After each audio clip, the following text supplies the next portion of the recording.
My car rounded the corner, the mountains in the distance coming into view.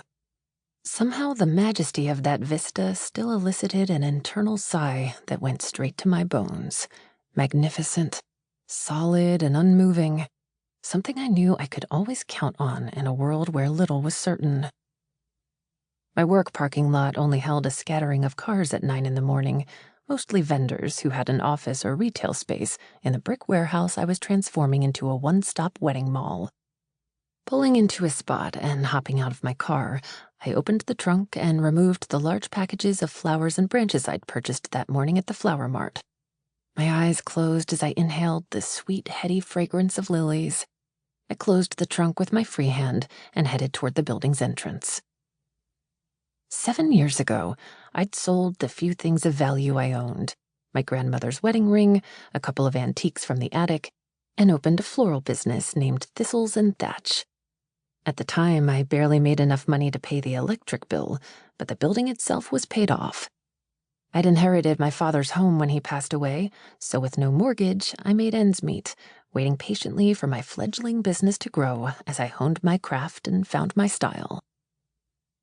Initially, with little money for supplies, I was creative and used things like burlap, old grain sacks, and twine to wrap my bouquets, marketing the look as freshly farm-picked. I'd mixed and matched unique combinations like sugarbush and eucalyptus, even adding the occasional fruit-laden branches.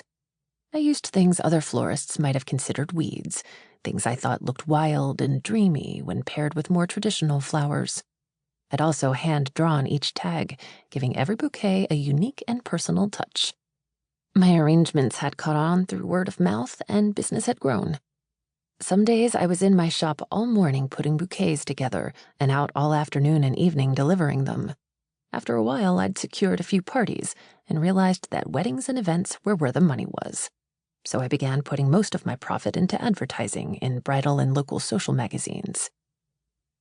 When brides began regularly asking me for references for other vendors, I'd thought, why not use the extra space I had to rent out to wedding professionals? We could all recommend each other, and in essence, a bride need only go to one spot to check off all her vendors. The building was on the outskirts of Laurelton, Colorado, where I lived, and normally didn't bring in a lot of traffic, but if customers could come to one location to fulfill a variety of needs, it would be perfect.